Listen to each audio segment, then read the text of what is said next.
Um, dois, três.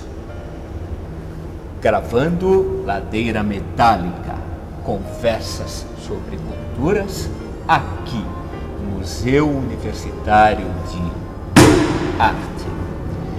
Atento telespectador, nada relapsa telespectador. Se esse programa de hoje tivesse um subtítulo, ele seria Entre Dois Amores. Afinal, o meu entrevistado, hoje, há 23 anos, diariamente, ele está na rádio universitária com 2 programas, um sobre cinema e outro, um programa de entrevistas chamado Trocando em Miúdos. É com Márcio Alvarenga, que acabou de lançar um livro de memórias desse universo radiofônico, que eu estou conversando já. Seja muitíssimo bem-vindo aqui na nossa Ladeira Metálica, conversas sobre culturas. Muito obrigado, Lu. É um prazer muito grande. Aliás, isso aqui não é uma ladeira propriamente dita. Isso pelo naipe das pessoas que já passaram por aqui, a gente poderia chamar de galeria. Que ótimo. Vamos lá. Eu faço sempre uma pergunta básica. No 3x4 do entrevistado. Quem é Márcio Alvarenga? Eu sou um apaixonado pelo rádio e pelo cinema. Você definiu na abertura entre 2 amores. Os meus 2 amores, o rádio e o cinema. Porque eu tinha 3 anos de idade, eu pegava o espremedor de alho da minha mãe e já fazia de microfone. Aquele enorme. Fazia de microfone. E eu prestava uma atenção nas novelas que ela ouvia pelo rádio.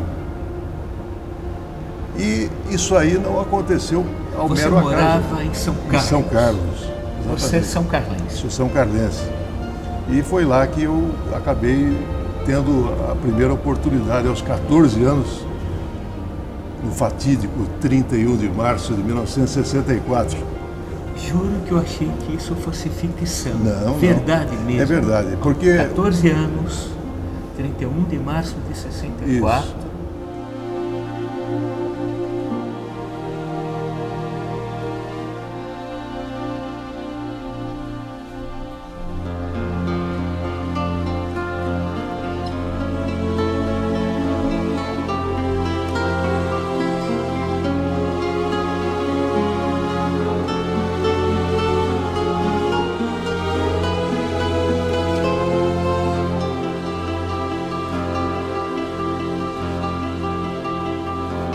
Veja bem, eu fui contratado como locutor reserva. Eu ia cobrir as folgas dos colegas da rádio. Aí eclodiu a Revolução. E naquele dia estava acontecendo em São Carlos uma manifestação gigantesca de funcionários do frigorífico São Carlos do Pinhal. E manifestação essa que foi reprimida de forma violenta pela cavalaria. E no meio estava um estudante de engenharia, colega meu. Porque é uma cidade universitária. Exatamente. Abriga principalmente a USP e a UFSCar, que são 2 referências em matéria de ensino superior. E o Antônio Morales, saudoso amigo, ele estava nessa manifestação. E ele era o locutor do horário da tarde ele não apareceu aquele dia. E eu tive que substituí-lo. E nunca mais tivemos notícias do Antônio Morales. Então, quer dizer, foi pesaroso iniciar nessas circunstâncias, porque eu gostaria, inclusive, de ser guindado à condição de locutor, até de uma forma mais gradativa. Mas eu fui jogar. Musical? Era um programa musical de grande audiência, chamado Peça e Ouça, e que eu tremia nas bases, né? Mas o amor era tão grande que 5 minutos depois que eu estava no ar, eu já me familiarizei com aquele ambiente e passei então a ser o titular do programa, né?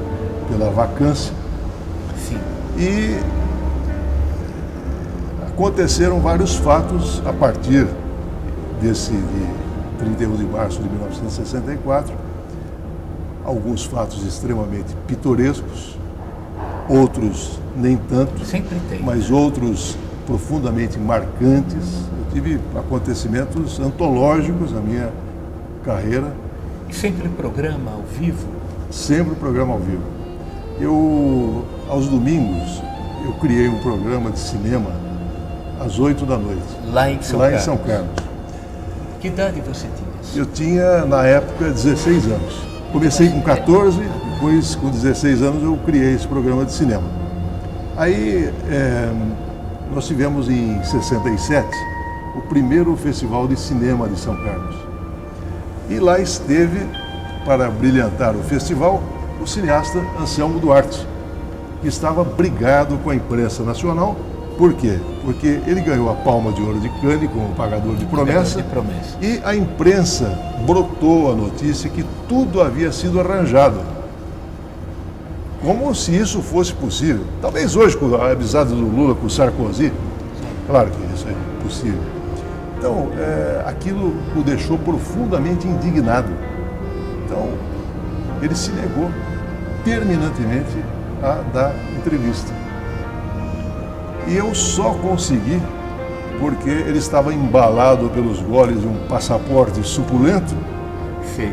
E se empolgou e concedeu-me 45 minutos de uma entrevista antológica que eu guardei o original e entreguei para o censor a cópia, como sendo original. Isso que eu queria saber. Como é que funcionava, que era ao vivo, e era um momento de censura? Sim. Chamado Anos de Chumbo, que você exatamente. tem uma crônica. Sim. Aqui. Veja bem, os programas ao vivo eram só os programas musicais. Os noticiários eram todos gravados, né? As notícias eram previamente inspecionadas pelo censor, aprovadas, que assinava as laudas, inclusive, que eram redigidas as notícias, e elas iriam para o ar. Se houvesse qualquer discrepância entre o que foi apresentado e o que foi para o ar, a emissora arcaria com pesadas sanções. Então, quando você produzia uma entrevista, você entregava a fita para o censor. E ele, então, examinava o conteúdo e, na entrevista que fiz com o Anselmo Duarte, de 45 minutos, ele liberou 5. Cortou 40 minutos de papo.